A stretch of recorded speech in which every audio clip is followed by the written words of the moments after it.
अस्सलाम वालेकुम व्यूअर्स। सोचिए 1950 का दौर, जब कंप्यूटर नए नए आए थे। उस वक्त एक साइंटिस्ट एलन ट्यूरिंग ने एक सिंपल सवाल किया, क्या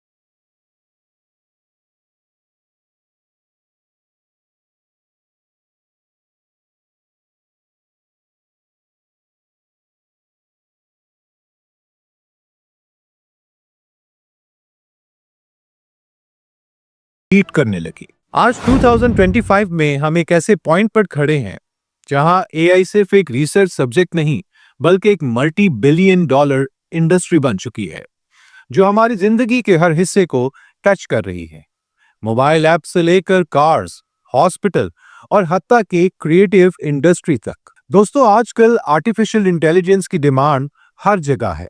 आप सोचिए, एक टाइम था जब बिजनेसेस मैन्युअली चल रहे थे, लेकिन आज का एआई उनके लिए डिसीजन मेकिंग कर रहा है। हेल्थ केयर में एआई बीमारियों की डायग्नोसिस स्पीड और एक्यूरेसी के साथ बहुत तेजी से आगे काम कर रही है। फाइनेंस इंडस्ट्री में फ्रॉड डिटेक्शन और स्टॉक ट्रेडिंग एआई हैंडल कर रही है। और आईटी कंपनीज एआई टूल के जरिए सॉफ्टवेयर कोडिंग और डिबगिंग कर रही हैं। मतलब एआई ने इंसानी काम को तेजी और सस्ती लागत के साथ रिप्लेस करना शुरू कर दिया है। सिर्फ 2025 के अंदर एआई का ग्लोबल मार्केट साइज $400 बिलियन से ज्यादा एस्टिमेट किया गया है, और ये अगले 5 सालों में डबल हो सकता है। मतलब जिसने एआई का काम सीख लिया, चाहे वो छोटी स्केल पे हो या कोई बड़े कैरियर ओरिएंटेड बिजनेसेस, दोनों सिक्योर है। अगर बात करें मार्केट लीडर्स की, इस वक्त सबसे आगे हैं माइक्रोसॉफ्ट अपनी Azure एआई को-पायलट के साथ, गूगल जेमिनी एआई और डीप माइंड के projects, open AI, chat GPT और Amazon AWS एआई सर्विसेज। ये कंपनीज एआई के जरिए ट्रिलियन डॉलर्स वैल्यूएशन तक पहुंच रही हैं। और अब एलॉन मस्क भी मैक्रो हार्ट के जरिए इस रेस में कूद चुके हैं। मतलब फ्यूचर एक तरह का एआई बैटलफील्ड बन गया है, जहां जो ज्यादा एडवांस होगा वही मार्केट कंट्रोल करेगा। दोस्तों, अगर हम एआई और क्लाउड कंप्यूटिंग के मार्केट लीडर्स को देखें, तो सबसे आगे हैं Amazon वेब सर्विसेज AWS, जिसका global cloud infrastructure market share Q2 2025 में तकरीबन 30% है। इसके बाद माइक्रोसॉफ्ट Azure है, जो कि लगभग 20% शेयर होल्ड करता है। और तीसरा है गूगल क्लाउड, जिसके पास करीबन 13% शेयर है। अब अगर एआई फाउंडेशन मॉडल्स और प्लेटफॉर्म की बात करें, तो माइक्रोसॉफ्ट इस सेगमेंट में डोमिनेट करता है। इसका शेयर तकरीबन 39% है, जो कि ओपन एआई के साथ उसके पार्टनरशिप और Azure एआई इंटीग्रेशन की वजह से है। AWS के पास इस कैटेगरी में तकरीबन 19% शेयर है, जबकि गूगल का शेयर तकरीबन 15% है। और अगर आप एआई हार्डवेयर जैसे डाटा सेंटर जीपीयूज की मार्केट की बात करें, तो एनवीडिया वहां क्लियर लीडर है। उसका शेयर लगभग 92% है। दूसरे सब मिलकर भी उसका कंपेटिटर नहीं बन पा रहे। सोचिए, एक दुनिया जहां आपके लिए सॉफ्टवेयर लिखने के लिए इंसान नहीं, बल्कि एआई एजेंट्स हो। आप एक आइडिया दें और कुछ सेकंड्स में पूरा सॉफ्टवेयर रेडी मिल जाए, बिना प्रोग्रामर्स की टीम हायर किए, बिना मंथ्स के इंतजार किए। ये बात आपको साइंस फिक्शन लगती होगी, लेकिन एलॉन मस्क इसे रियलिटी बनाने जा रही हैं, और इस मिशन का नाम है मैक्रो हार्ट। जी हाँ, माइक्रोसॉफ्ट के जवाब में एलॉन मस्क ने अपना नया एआई सॉफ्टवेयर एम्पायर अनाउंस किया है, मैक्रो हार्ट। लेकिन ये सिर्फ मजाक नहीं, ये एक सीरियस चैलेंज है, जहां मस्क कह रहे हैं कि अगर माइक्रोसॉफ्ट सिर्फ सॉफ्टवेयर बनाता है, तो उसके पूरे बिजनेस को एआई एजेंट्स रेप्लिकेट और हटा के आउट परफॉर्म कर सकते हैं। ये सिर्फ एक नए प्रोजेक्ट की कहानी नहीं है, बल्कि शुरू हो रही है एक नई डिजिटल जंग। ये दौर ऐसा है जहां एक तरफ है पुराना सॉफ्टवेयर जायंट माइक्रोसॉफ्ट और दूसरी तरफ है एलन मस्क का नया एआई पावर्ड। इन दोनों जायंट्स का कंपैरिजन करें तो सबसे पहले इनके पीछे इनके फाउंडर्स के बारे में कुछ मुख्तसर सा इंट्रो बताता चलूं आपको।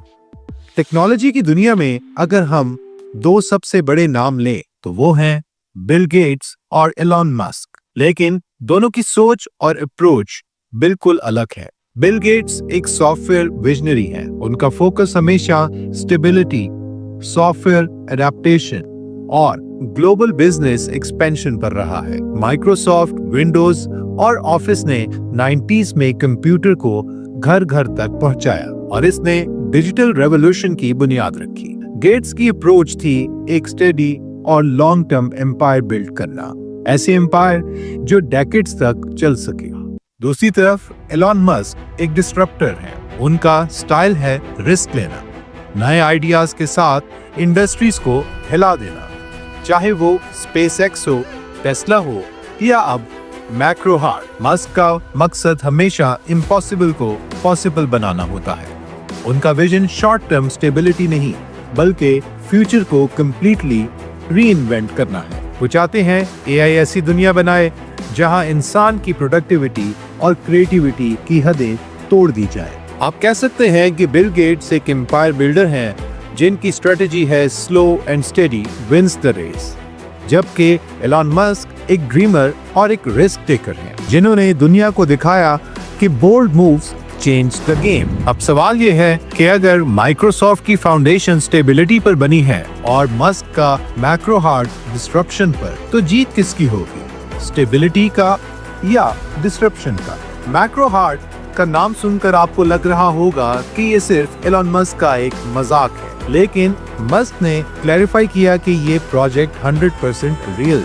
ये टंग इन चीक नाम है, लेकिन मिशन बहुत सीरियस है। मैक्रो हार्ट के पास XAI का मैसिव सुपर कंप्यूटिंग इंफ्रास्ट्रक्चर होगा और इस पर चलेंगे हंड्रेड्स ऑफ स्पेशलाइज्ड कोडिंग और जेनरेटिव AI एजेंट्स। मतलब सोचिए, एक AI एजेंट आपके लिए सॉफ्टवेयर डिजाइन करे, दूसरा कोड लिखे, तीसरा डिबगिंग करे और सब कुछ लाइटनिंग स्पीड में।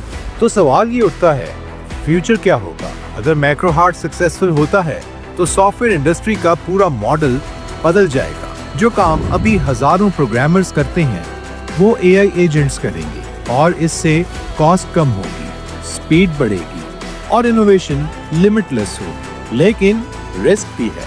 अगर AI सब कुछ करने लगा तो जॉब्स का क्या होगा? ये एक बड़ी डिबेट है जो आज हर तरफ चल रही है। मस्क का विजन सिंपल है, एक ऐसी AI ड्रिवन दुनिया जहां सॉफ्टवेयर कंपनीज की मोनोपोली खत्म हो जाए और हर बंदा AI टूल्स के जरिए अपने खुद का सॉफ्टवेयर एम्पायर बना सके। तो दोस्तों, आपको क्या लगता है, मैक्रो हार्ट सच में माइक्रोसॉफ्ट को टक्कर दे पाएगा या ये एलन मस्क का एक और बोल्ड एक्सपेरिमेंट होगा? अपना ओपिनियन कमेंट्स में जरूर शेयर करें और हमारे चैनल को सब्सक्राइब करें। बेल आइकॉन दबाना मत भूलिएगा और इस वीडियो को टेक लवर्स के साथ जरूर शेयर करें, क्योंकि AI रेवोल्यूशन अब रुकने वाला नहीं है। अगले वीलॉग में दोबारा मिलते हैं, तब तक के लिए अल्लाह हाफिज।